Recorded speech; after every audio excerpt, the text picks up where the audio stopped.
agree with the issue that you're campaigning for. Most people in the polls think there's a real problem with climate change. I'm one of them. No arguments with that. But most people, in fact the vast majority now, are absolutely sick and tired of what Just Stop Oil are doing. They think it's puerile, pathetic, and it's not advancing the cause one iota.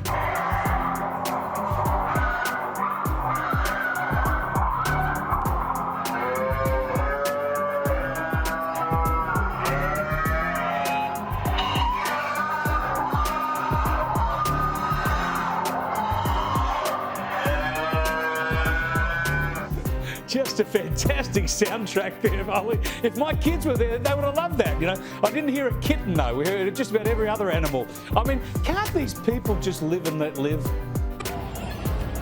Still no sign of police, Nick.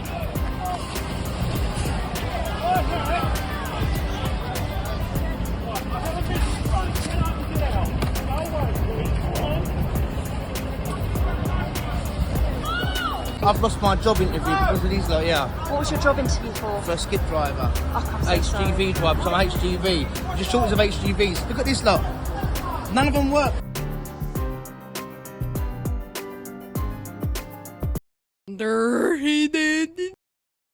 Now, all the rage in the green world today is actually getting one of those pesky fossil fuel-based glues and sticking yourself to something as a form of protest. What happens when that goes wrong? Have a look at this. Here are some protesters gluing themselves to the floor at a Volkswagen dealership. I'm here in the Porsche pavilion in the Autostadt of Wolfsburg to denounce the responsibility of Volkswagen in the climate emergency that we are facing. But it all went bad after that. You see, the organiser then tweeted, Volkswagen told us they supported our right to protest, but they refused our request to provide us with a bowl to urinate and defecate in a decent manner while we were glued, and they've turned off the heating.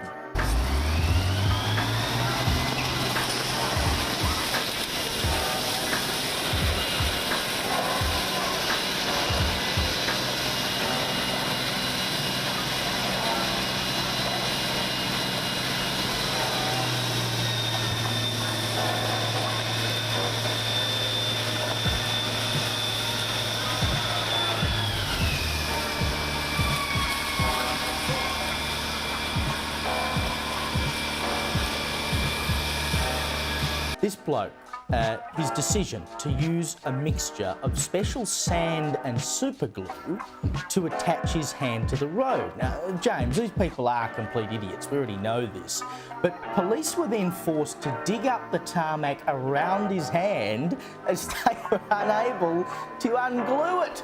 I mean, the time and money that has to be wasted on these people, James, why don't they just leave them there?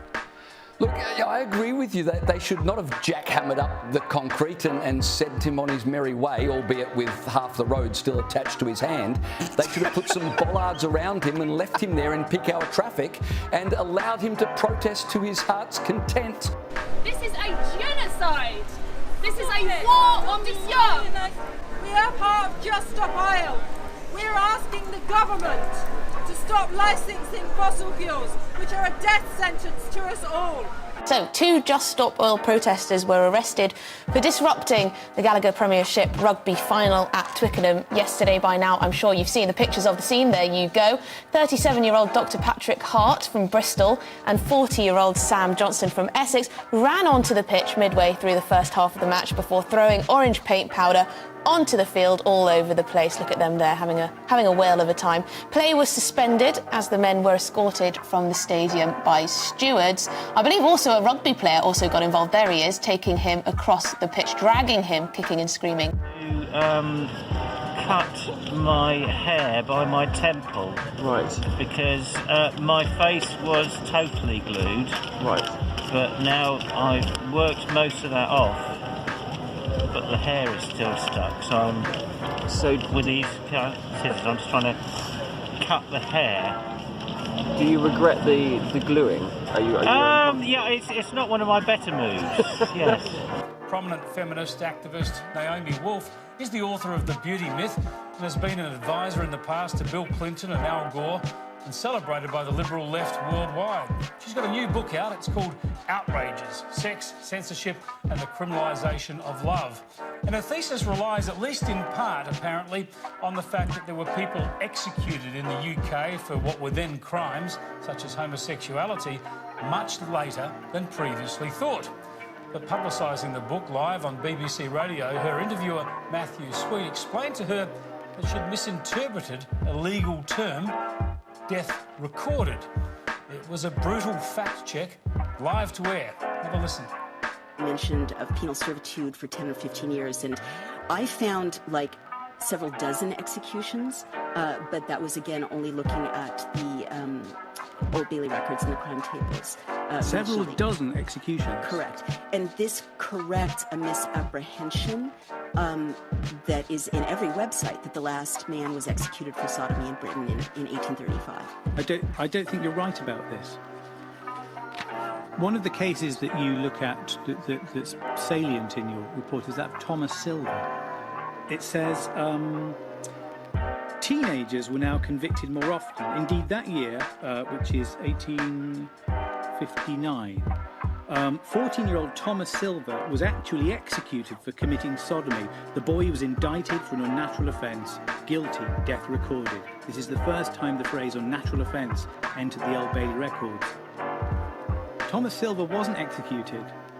Death recorded.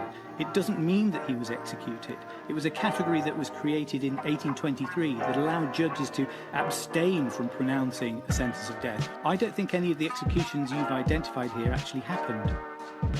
Well, that's a really important thing to investigate. That's one way to generate publicity for your book. To be fair, Wolf appears to have taken it well, thanking Sweet for pointing out her error and promising to edit new editions of the book to make sure they are correct. But wow, that is a brutal fact check, live to air.